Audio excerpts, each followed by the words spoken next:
안녕하세요, 묘길상입니다.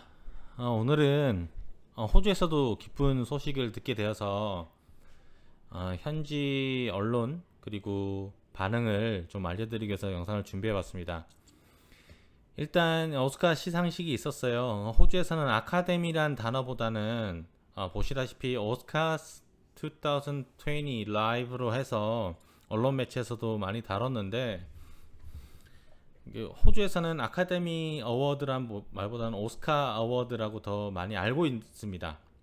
그리고 언론 매체에서도 연일 봉준호 감독이나 이제 기생충 패러사이트에 관련해서 계속 이제 내보내고 있어요. 어제 시상식 이후에. 그리고 제가 보여드릴 건 어제 오스카 시상식을 실시간으로 문자 중계라고 표현을 해야 될까요? 이제 거기에 관련된 기사 내용하고, 호주에서도 패러사이트 기생충의 흥행 성적을 좀 알려드릴까 합니다. 그리고 흥행 성적은 현재는 그렇게 좋진 않아요. 좋진 않지만 이 상을 계기로 더 흥행을 할 거라고 저는 믿습니다. 일단 이거 좀 알려드릴게요. 오스카 시상식인데 제일 제목부터가 패러사이트라고 나와 있죠. 제가 작품상을 수상을 했는데, 이게 아카데미 히스토리, 아카데미 시상식의 역사를 만들었다라는 게 타이틀이에요. 타이틀이었고, 그리고 서머리, 그 쭉 실시간으로 중계를 해주다 보니까 중간 키포인트를 이렇게 요약을 해놓은 게 제일 위에 있습니다.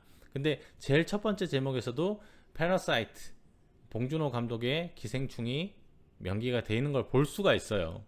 이제 이런 걸 보면서도 뭐 상 받은 거는 디렉터상, 그리고 오리지널 스크린플레이 앤 인터내셔널 피처 필름이라고 이제 명기가 되어 있고, 뭐 이런 것도 좀 뭐라고 할까요? 되게 자랑스러웠다고 해야 할까요? 아무튼 이 언론에서, 호주 언론에서도 이 역사적이라는 표현을 쓰면서 다루고 있어요. 그리고 저 중계에 이제 덧글이라 그래요. 댓글이 달려 있는 것 중에 패러사이트가 대단한 프로덕션이 잘 된 무비다라고 하고 있고, 그리고 이제 어제 저녁에 패러사이트를 봤다. 그리고 시상이 끝나고 나서죠. 그리고 뭐 이런 그런 것까지 디테일하게 표현을 해서 기분이 좋았어요. 뭐 어떻게 봤고, 뭐 80년대 상황이라고 그 생각을 하더라고요. 그리고 뭐 이덴 리치, 뭐 그 빈부간의 격차를 표현한 것도 이제 이게 기생충이 먹혔던 여러 요소 중에 하나라고 표현을 하죠. 빈부 격차에 관한 소재를 이렇게 너무 무겁지도 않고 대중적으로 풀어낸 걸 극찬을 받았는데, 역시 댓글로도 확인을 하고 할 수 있었고요. 그리고 Best Picture, Parasite, A Seriously Good, April Break, Movie 5 Star 라는 이제 극찬이 있는 댓글도 볼 수가 있어서 기분이 아주 좋았습니다. 그리고 이 중계를 하면서 제일 많이 다룬 게 또 기생충이었다는 점이에요. 시드니 모닝 헤럴드에서.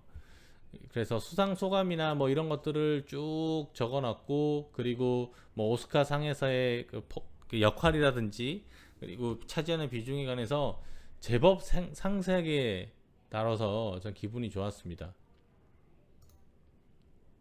그리고 눈에 띄는 점은 이제 봉준호 감독이 말하려고 했던 여러 가지, 뭐 본인만의 공이 아니고 다 같이 만들어냈다라는 점에 관련해서도 좀 전달이 됐고요. 근데 좀 아쉬운 건 한국에서는 스피치가 이제 풍자와 해악, 그리고 되게 짧지만 되게 여운을 남기는 스피치였어요. 저도 봤거든요. 근데 그런 부분은 좀 명기가 안 돼서 좀 아쉬웠습니다. 그리고 그건 남아 있어요. 서브타이틀 1인치를 이겨냈다라는 요 문구는 유명하죠. 골든 글로브에서 얘기했듯이. 그 문구는 딱 나오는데 이것도 참 인상 깊었고요. 그리고 뭐 이것도 일면에 나왔어요. 이제 투자사 제 대표랑 봉준호 감독이 포토라인에 서서 찍은 것도 나왔고, 이거 아날리시스라 해서 분석하는 사람이 이제 얘기를 하는데, 뭐 이것도 칭찬 일색입니다. 기생충에 관해서 앞으로 호주 영화에도 비중을 많이 차지할 거고, 이런 외국 영화로서 오스카를 재패한 거나 다름없거든요, 사실. 재패했다는 것에 서 상당히 높게 썼어요. 그래서 칭찬 일색이라 그건 스킵하고요. 근데 여기서 본 거는 호주 내에서 얼마나 흥행을 했느냐라는 걸 볼 수 있는데 지금 현재 36주째 개봉을 하고 있습니다. 그래서 2.8 밀리언이라고 돼 있어요. 러플리라고 돼 있는데 2.8 밀리언은 28억 정도 됩니다. 흥행 수익이. 근데 제가 요거를 몇 명이 봤을까 궁금해서 한번 계산을 해봤는데 호주의 영화를 보는 비용은 13불에서 15불 정도라고 해요. 이제 한국 돈으로 하면 만원에서 12,000원 정도 하는 금액인데 이제 보수적으로 봐서 15불로 다 내고 봤다라고 가정을 하면 한 18만 5천 명 정도 본 걸로 돼 있어요. 근데 이걸 13불로 또 계산하면 20만 명까지 본 거죠. 근데 이게 어느 정도 호주 내에서 많이 본 거냐 적게 본 거냐는 제가 작년 호주 흥행 성적을 한번 봤습니다. 이제 보시는 바와 같이 2019년 12월 11일 날 집계가 된 건데요. 1등부터 10등까지 거의 헐리우드 제품이에요. 영화입니다. 압도적으로 엔드게임 1등이고 보시면 좀 보잘것이 없죠. 호주는 아직도 인구가 한 2,500만 명 되는데 뭐 한국의 반 정도 되는 인구지만 1,000만 영화가 나오질 않아요. 잘 보시면 1등하게 430만 명이 봤어요. 쭉 이제 순위에 나오고 근데 10등한 게 130만 명이거든요. 근데 한 20만 명 정도라고 본 거면 그렇게 흥행한 건 아니에요. 뭐 저 역시도 기생충을 극장 가서 이제 보진 못했지만 지인 얘기로는 대부분 한국 사람이라고 얘기를 하더라고요.